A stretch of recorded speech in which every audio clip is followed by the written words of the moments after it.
येत ओलांडता ती महाभूत अनुभूती त्याची.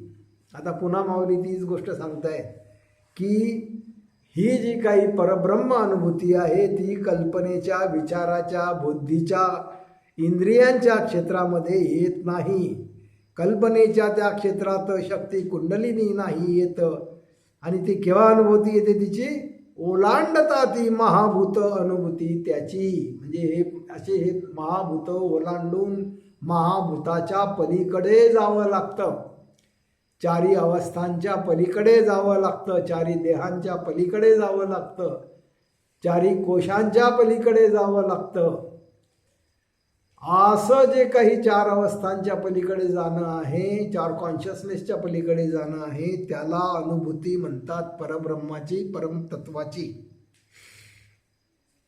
करणे पिंडी पिंडाचा घास, तेच नाथपंथाचे रहस्य, दर्शविले याच संकेतास भगवंताने. आणि मग माऊली म्हणते, आणि माऊली नाथपंथाची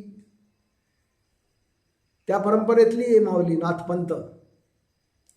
आणि नाथपंथामध्ये हेच सांगितलेलं आहे. खरं म्हणजे सर्व संप्रदायांचं हेच रहस्य आहे. सगळ्या संतांनी हेच अनुभवलेलं आहे. पण संत एक सांगून गेले, पुढच्या पिढीला काही त्याचा अर्थ समजला नाही. आणि मग विचाराच्या स्तरावर, कल्पनेच्या स्तरावर, बुद्धीच्या स्तरावर काही अर्थ काढले गेले. आणि मग अशी एक खोटी परंपरा सगळ्या खोट्या असतात. संप्रदाय सगळे खोटे असतात.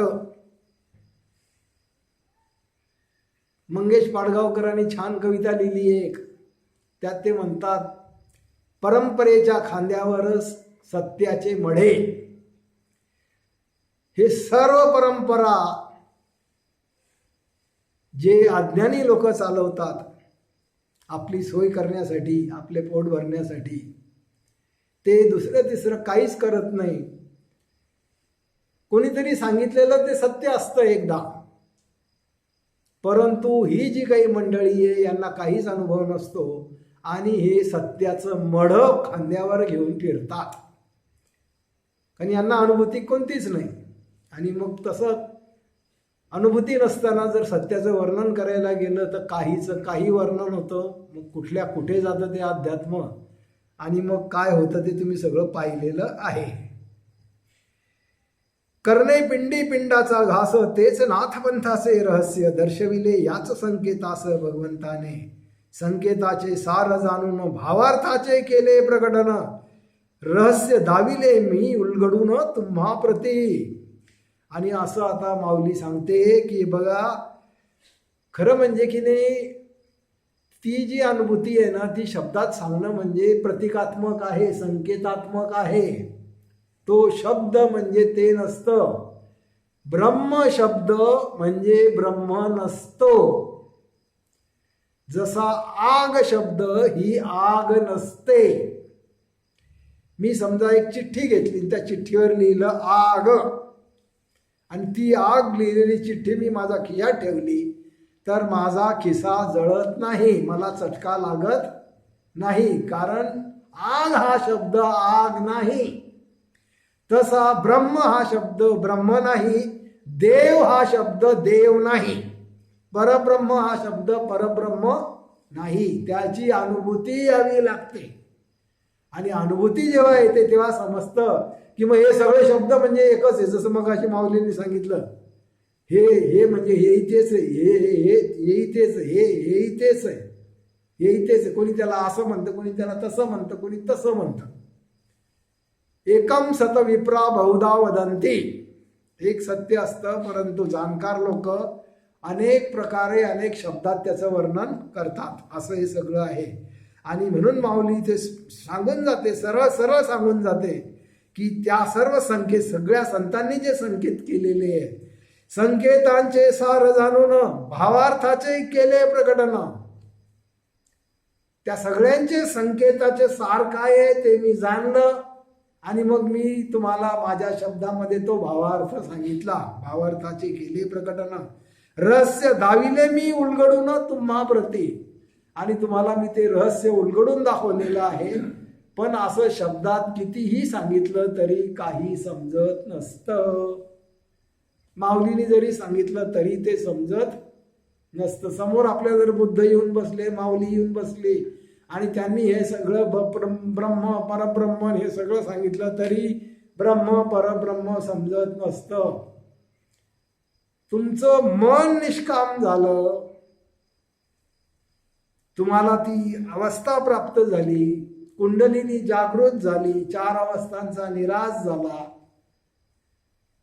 प्रत्यक्ष ती पंचमहाभूतांची आटणी झाली आणि अंतरंगामध्ये तशी अपरोक्ष अनुभूती आली, तर तुम्हाला सत्य उलगडतं. अन्यथा सत्य शब्दामध्ये येत नाही.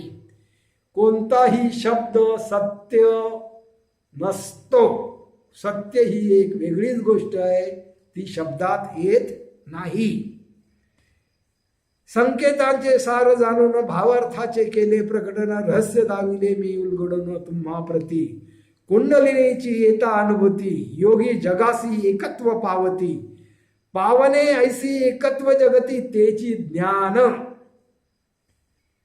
आता ते जी काही परमचैतन्याची परमात्म्याची अनुभूती आली आणि सगळा खेळ समजला. जागृतीतून स्वप्न कसं, स्वप्नातून सुषुप्ती कशी, सुषुप्तीतून तुर्या कशी, तुर्याच्या पलीकडचं ते ब्रह्माच्या पलीकडचं ते परब्रह्म कसं, हे सगळं समजतं. तेव्हा तो उलटा प्रवासही समजतो की परब्रह्माचं ब्रह्म कसं होतं, ब्रह्माचं सुषुप्ती कशी होते, सुषुप्तीची स्वप्न कसं होतं, स्वप्नाची जागृती कशी होते, आणि हे सगळे इंद्रियांचे अनुभव कसे येतात हे समजतं. आणि म्हणून असं लक्षात येतं की ते परब्रह्मच हे सगळं बनतं. परब्रह्माच्या ठिकाणीच ब्रह्म प्रकट होतं, ब्रह्माच्या ठिकाणीच सुषुप्ती प्रकट होते, सुषुप्तीच्या ठिकाणीच स्वप्न, स्वप्नाच्या ठिकाणीच जागृती. असा सगळा प्रकार एकाच तत्वाच्या ठिकाणी अनुभवाला येतो. ते तत्व काहीही करत नाही, पण त्या तत्वाच्या ठिकाणी सगळं ऑटोमॅटिक घडतं. प्रत्यक्ष ते तत्व काहीही करत नाही, ते निर्गुण निराकार आहे. ते असं समजा की गाढ झोपलेलं आहे जसं काही.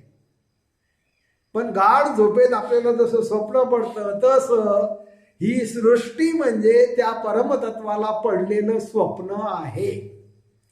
आणि स्वप्न हे खोटं असतं, म्हणून ही सगळी सृष्टी खोटी आहे. हे खरं काहीच नाही. हे खरं काहीच नाही. म्हणूनच आपण जेव्हा मृत्यू पावतो तेव्हा हे सगळं संपून जातं. कारण की आपणही खरे नसतो आणि हेही खरं नाही. खरं आहे ते परब्रह्म, तर परमात्मा, आणि त्याची अनुभूती आपल्याला जिवंतपणे ध्यान करून आली पाहिजे. मेल्यावर ती अनुभूती येऊ शकत नाही. ती अनुभूती जिवंतपणेच यावी लागते. आणि अशी जिवंतपणे अनुभूती येणं त्याला ज्ञान म्हणतात. पावने ऐसे एकत्व जगती तेची ज्ञान. एरवी शरीरधारी दिसतो, परी तो वेगळाच असतो. जसा वायूचा पुतळा तो तैसा अर्जुना. आणि असं ज्याला अनुभूती येते तो जरी शरीरधारी दिसला तरी तो वेगळा असतो. जसा वायूचा पुतळा तो तैसा अर्जुना. जैसा केळीचा तो गाभा सोपटे सांडून उभा. तैसे एकत्व पाहून नभा वावरे तो. जैसा केळीचा तो गाभा. आता आपलं केळीचं झाड असतं, केळीचं खोड आहे की नाही. आता केळीचं जे खोड असतं त्याच्यावर सगळे असे सोपटे आहेत ना, एक एक साल आहे, ते सगळं एक एक साल काढता येतं, एक एक सोपटं काढता येतं. आणि तुम्ही जर असे सोपटे काढले, सगळे सोपटे काढले, तर केळीच्या आतली जी एक प्रकारची पोकळी आहे, त्या याच्या आत काहीतरी आहेच की नाही, हवा आहे, थोडीशी पोकळी आहे. तर सगळे सोपटे काढून घेतले की तो जो गाभा जसा असा उभा दिसेल, म्हणजे काही ते आकाशच असतं, दुसरं काहीच नसतं. तर म्हणून इथे वर्णन आले, केळीचा तो गाभा सोपटे सांडून उभा. तैसे एकत्व पाहुनी नभा. कारण ते आतमध्ये सगळं आकाशच असतं त्या सोपट्यामध्ये, जर काही ते काढलं सगळं, त्या सगळ्या साली काढल्या की आकाशच उरतं तिथे. तसं याने सगळे काही जे काही अवांतर उपाध्या आहेत त्या सगळ्या काढून टाकल्या आणि तो आकाश झाला. तैसे एकत्व पाहुनी नभा वावर येतो. त्याला ती ब्रह्ममयतेची अनुभूती असते आणि त्याला पक्क ते आपलं नभासारखं स्वरूप, परब्रह्म स्वरूप आठवणीत येत नाही. परब्रह्म स्वरूपाची स्मृती बनत नाही. अनुभूती येते पण त्याची आठवण येत नाही. आठवण ब्रह्ममयतेची येते. आपण आकाशासारखं असल्याची अनुभूती जागृतीत आल्यावरही ती आठवते, कारण ते सूक्ष्म मन असतं. ब्रह्ममयता ही सूक्ष्मतम मन आहे आणि मन हे स्मृतीच असतं आणि ती अनुभूती येत असते. आणि म्हणून त्या अनुभूती, तीच अनुभूती तुम्हाला मग हे जीवन जगत असताना ती सतत येत असते. आणि मी आकाशासारखा आहे असं त्या जीवाला पूर्ण प्रचिती येते. तैसा केळीचा तो गाभा सोपटे सांडून उभा, तैसा एकत्व पाहुणी नभा वावर येतो. तैसे तयाचे शरीर जया म्हणती खेचर, कैसा जाहला चमत्कार पिंडी अर्जुना.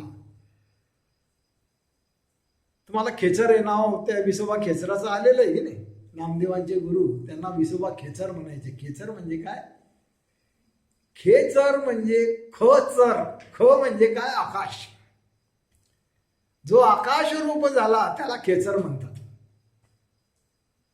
आणि मग म्हणून इथे शब्द आलेला आहे, तैसे तयाचे शरीर जया म्हणती खेचर, कैसा जाहला चमत्कार पिंडी अर्जुना. त्या पिंडात त्या जीवाच्या ठिकाणी काय चमत्कार झाला पहा, म्हणे तो आकाश झाला. तैसे तयाचे शरीर जया म्हणता ती खेचर, कैसा जाहला चमत्कार पिंडी अर्जुना. ऐसी प्रकटता सिद्ध स्थिती सिद्धी मागे मागे धावती, येई चमत्काराची ती प्रचिती तेथे अर्जुना. आणि अशी अनुभूती जिथे काही आलेली असेल त्याचं सगळं बदलून जातं. मन बदलून जातं, त्याचे सगळं आचरण बदलून जातं, त्याचं वागणं बदलून जातं, त्याचा व्यवहार बदलून जातो. ही एक प्रकारची सिद्धी असते. आणि अशी सिद्धी, ऐसी प्रकटता सिद्ध स्थिती सिद्धी मागे मागे धावती, येई चमत्कार. आणि याच्यापेक्षा सिद्धी दुसरी कोणतीच मोठी नाही आत्मज्ञाना इतकी. ते काहीतरी चमत्कार करणे, कुठलं तरी दूरचं बघणे, ऐकू येणे, या सिद्ध्या काहीच कामाच्या नाही. त्या नरकात नेणाऱ्या सिद्ध्या.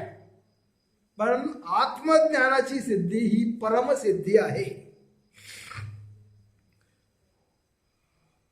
आणि जर समजा त्या सिद्ध्या आल्या, ते चमत्कार काही घडवणारे लोक असतात बऱ्याच ठिकाणी. खूप लोक चमत्कार आहेत. हे सत्य साईबाबा नावाचे आता आपल्या समोरच होऊन गेले. हा ग्रस्त सिद्धिवान होता आणि तो चमत्कार करत असे. त्यांचे असंख्य चमत्कार जगात प्रसिद्ध आहेत. जे आपण कल्पना करू शकत नाही असे चमत्कार त्या माणसाने केलेले आहेत. पण अर्जुना या सिद्धी गौण, पुढे ओवी येते, अर्जुना या सिद्धी गौण आता ऐक लक्ष देऊन, तीन पंचमहाभूता संपूर्ण तो वावरे देही. पृथ्वी ते आप विरवी आपाते तेज एरवी, तेजाते पवनु हरवी हृदया माझी. ही सगळी पुन्हा त्या आत्मज्ञानाची स्थिती आहे. पाठी आपण ऐकला शरीर रूपी जरी भासला, बरी एकत्वी तो पावला अंतर गगनी. पूर्वीचे काही अजून पूर्वसंचित पूर्वकर्म भोगायचे राहिलेले असतात. मग अशा वेळी त्याचा देहपात काही होत नाही आणि तो पुन्हा देहामध्ये येतो. आणि राहिलेलं कर्म, राहिलेलं संचित भोगण्यासाठी पुन्हा तो देहामध्ये देही म्हणून वावरतो. ते वेळी कुंडलिनी हे भाषा जाये, मारुत ऐसे नाम होये. परिशक्ती पण ते राहे, जोवरी न एकत्व शिवासी. आणि जोपर्यंत ती परब्रह्माशी अनुभूती येत नाही, शिवाशी एकत्व जात नाही, तोपर्यंत या सिद्धी काम करतात म्हणे, या शक्ती काम करतात. आणि जो परब्रह्माशी एकरूप झाला तो त्या सिद्धींचा सुद्धा नायनाट करून टाकलेला असतो त्याने, तिथे सिद्धी सुद्धा राहत नाहीत. आणि ते पुन्हा ते होत असतानाच पुन्हा ब्रह्ममयतेचं वर्णन आहे. मग जलंधर नावाचा एक बंध असतो योगातला. मग जलंधर सांडी ककारात फोडी, गगनाची ये पहाडी पैठी होय, ते ओंकाराची ये पाठी, पाय देत उठा उठी, पश्यंतीयेची पाऊटी मागे टाके. पुन्हा त्या 4 वाचांचं वर्णन आता हे आहे. मग तुर्रेची येता बारी, महदाकाश प्रकटे अंतरी, एक रूप होता सागरी नदी जैसी. मग ब्रह्मरंदी स्थिरावनी, सोहम भावाच्या बाह्या पसरवणी, हा परमात्मलिंगा धावनी मिठी पडे. पंचमहाभूतांची होता आठणी, होते शिवशक्तीची मेळणी, मग एक रूपता अंतर्गगनी होय तेथे. अनेक अनेक शब्दातून आणि अनेक अनेक प्रकारे एकच अनुभूती माऊली वर्णन करते आहे. मेघ होऊनी दूर गेला, नदी होऊनी सागरी आला, तैसा शिवशक्तीचा काला झाला येथे. मग अशी आपण जे जलचक्र जसं पाहिलं त्याचं वर्णन आहे की ते पाणी मेघ होऊनी दूर गेला आणि पुन्हा नदी होऊनी सागरी आला, पुन्हा एकत्र झाला, तैसा शिवशक्तीचा काला झाला येथे. परब्रह्माला शिव म्हणतात आणि या 4ही अवस्थांना शक्ती म्हणतात. आणि या 4ही अवस्था जेव्हा निराश पाहून परब्रह्माशी एकता होते तेव्हा त्याला शिवशक्तीचा काला म्हणतात. आपण नेहमी काला करतो, पण काला ही अपरोक्ष अनुभूती आहे त्या परब्रह्माशी एकरूप होण्याची, असा तो काल्याचा अर्थ आहे. पण आता काला कोणाला माहिती नाही, काल्याची अनुभूती कोणाला नाही, आणि मग आपण गमतीचा काला इथे करत असतो. प्रतिकात्मक आहे, ते संकेतात्मक आहे, परंतु त्याचा अर्थ हा या अध्यायामध्ये की काल्याचा अर्थ काय आहे. द्वैताची ती कल्पना, मग तेथे उरेच नाम, जेव्हा अंतर्गगना झाली एकी, गगनी गगनलय होणे, तेच आत्मानुभूतीचे प्रकटणे, जे आपल्यासी आपण ओळखणे ते ज्ञान अर्जुना. आणि गगनी गगनलय होणे, ब्रह्ममयतेच्या ठिकाणी गगनाची अनुभूती येते, आणि ती अनुभूती आल्यानंतर जर तुमची समता, तुमची स्थितप्रज्ञता टिकत असेल तशीच, तर तिथे गगनाचाही लय होतो. गगनी गगनलय होणे तेच परब्रह्माचं प्रकटन असतं, आणि मग त्यालाच ते म्हणतात तेच आत्मानुभूतीचे प्रकट. तो आत्मा, परब्रह्माला आत्मतत्व म्हणतात. परब्रह्माची ती अनुभूती येते, जे आपल्याशी आपण ओळखणे ते ज्ञान अर्जुना. आणि मग तिथे आपली आपल्याशी ओळख होते. खरं म्हणजे परब्रह्माची परब्रह्माला ओळख होते.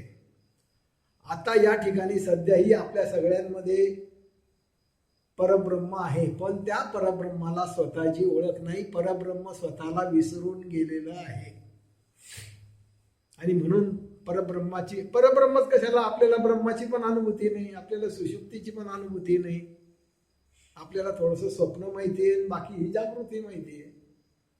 तर असं आपलीच आपल्याला ओळख नसणे याला अज्ञान म्हणतात, आणि ही ओळख अशी पूर्ण होणे त्याला ज्ञान म्हणतात.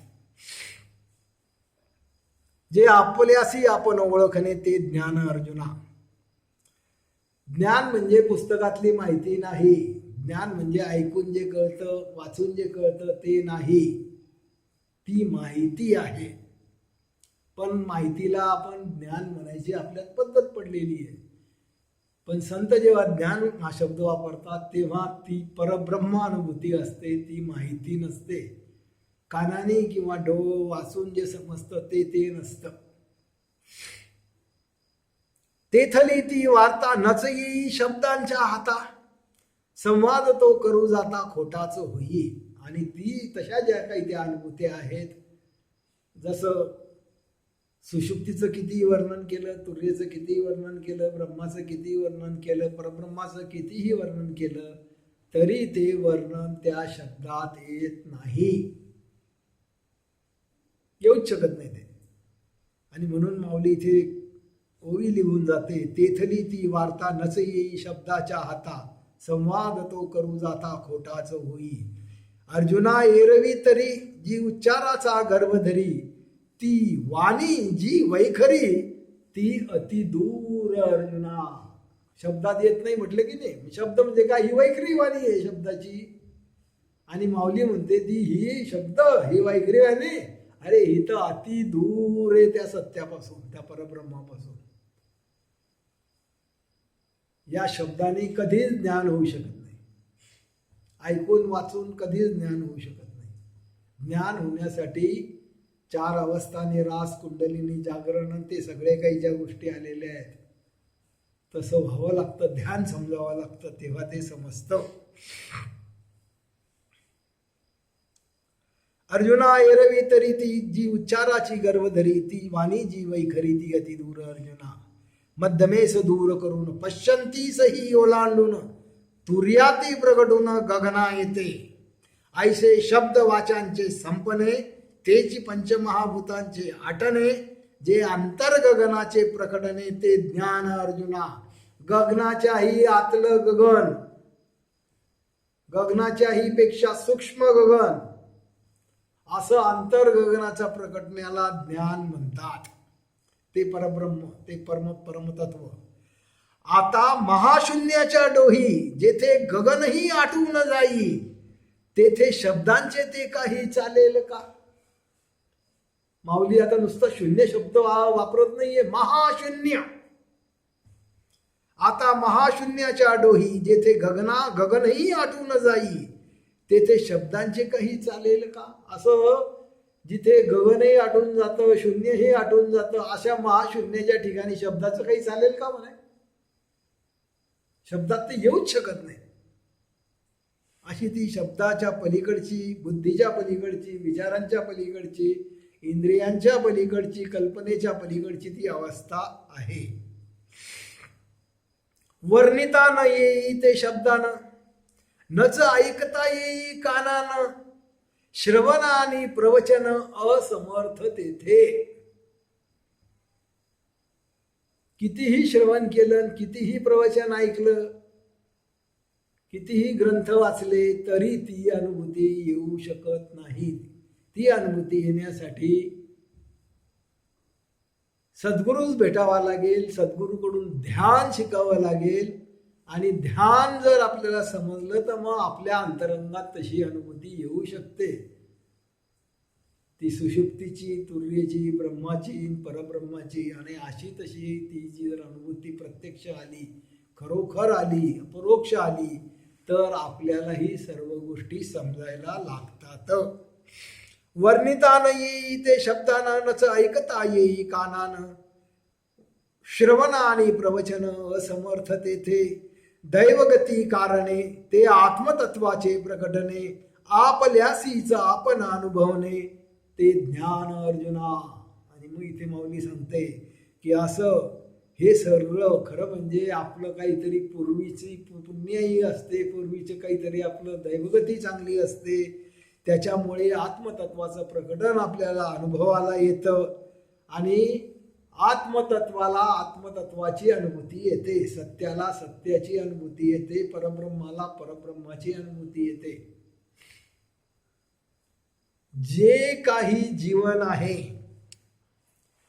जी काही ती परमशक्ती आहे, ज्या परमशक्तीच्या अधिष्ठानावर हे सगळं नाटक निर्माण झालं, ती मूळ शक्ती काय आहे, ते मूळ बीज काय आहे, हे समजणे याला ज्ञान असं म्हणतात.